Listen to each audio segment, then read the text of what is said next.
Hey everybody, we're here today to talk about Donnie's options after Pokey Doki, his down back 2 after combos. Um, so the first option that I want to talk about is back 1. That is like, for me, that's my favorite starting option, especially if I'm playing somebody new.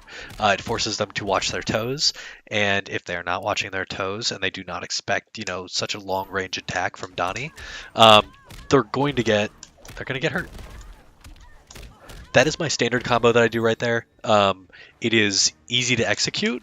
Um, you can also land the down 2 into back 3. It is significantly more difficult for me, at the very least. Like, I do not have the timing.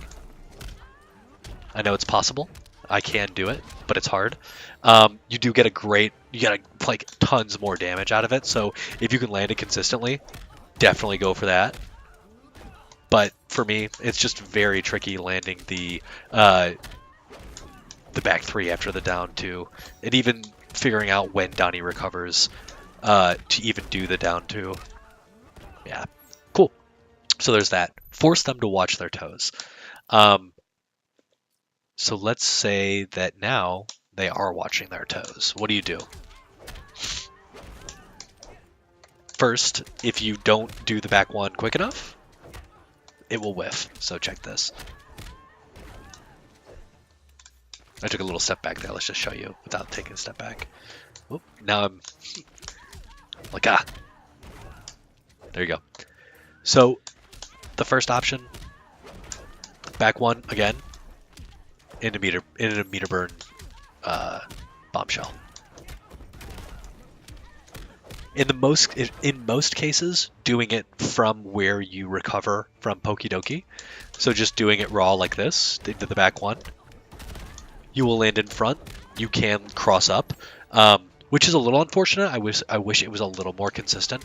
But once they begin to block that, then you can cross them up. So now they're a little worried. They don't want to get hit low, so they're blocking low, but then they're standing high, right? They expect the meter burn. That you just take one step forward, and then you just cross them up with the Pokidoki. Or excuse me, with the meter burn bombshell. So that's an awesome option. So suddenly they have to guess whether or not you are going to bop them in the front, or you're going to take a slight shimmy forward, and you're going to bop them in the back. Cool. So there's a front there's a front overhead, and then there's a cross up overhead, which is really tricky and fun. There is also another cross up after the back 2-2. So in any case, this kind of sets up perfectly the back 2-2 cross up bombshell. When the second hit of back 2-2 hits at just the tip, that's right, just the tip, you can cross up, you can do bombshell, and it will always cross up. Again, landing the down 2 into back 3 is really difficult. I'm trying it.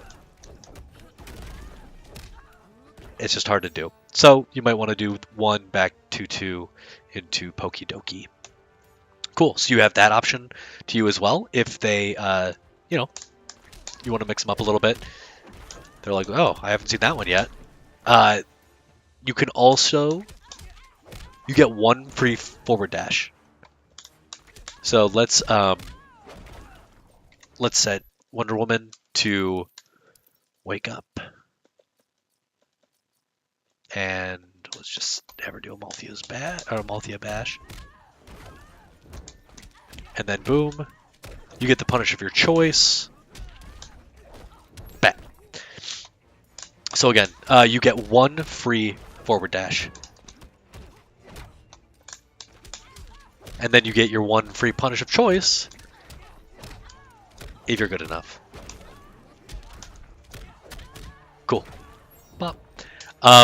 You also, let's say that they've tried waking up, they've tried blocking their toes. You keep on mixing them up. You keep on hitting them with all these options. The next thing that you do is they dash backwards. you can hunt them down. If you don't hunt them down quick enough, you will miss.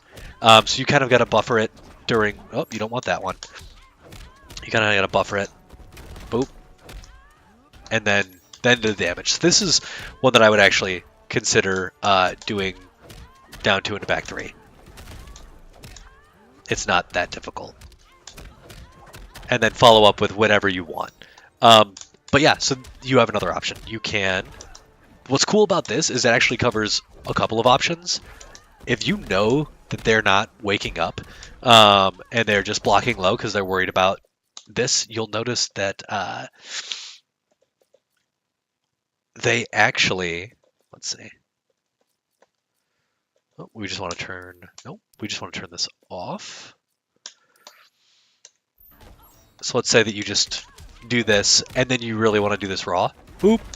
It will cross up. It's so cool. So I actually think like the far meter burn bombshell is a superior option to a lot of others because it's easier to down 2 back 3 on. Plus, it's freaking tricky, man.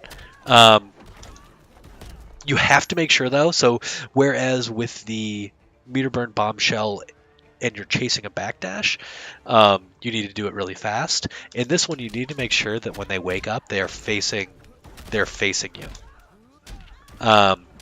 Otherwise, their model will flip and you won't be able to hit them with the meter burn bombshell. Cool. So I hope this was informative, and it allows you to sort of play around with Pokidoki a little more, because I know a lot of us have we've kind of been not that one, but we've been ending it in 1-3, which like I don't find very fun. And then like continuing with the pressure there. I don't like sacrificing damage. I like doing this. Whoop. I like doing it when I can land it. Like I like being able to have a couple of options, especially if I'm playing against somebody that has never played my Mikey before.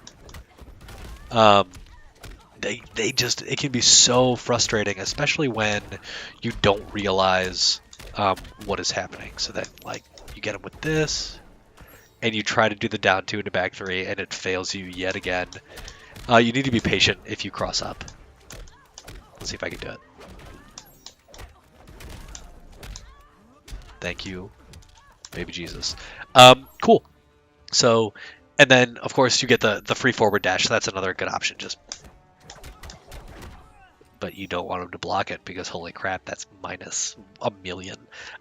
Cool. So I hope that this was a little informative. I hope that it can help improve your Donnie game. And I hope to see more of you guys posting some stuff because I would love to see some better Donnie players. Like I'm terrible. I'm decent in the lab, but I'm like not that great an Injustice player. My Cheetah's okay. My Donnie is fairly terrible. So yeah, I'd love to see anybody put this stuff into practice. I think it'd be super fun to watch.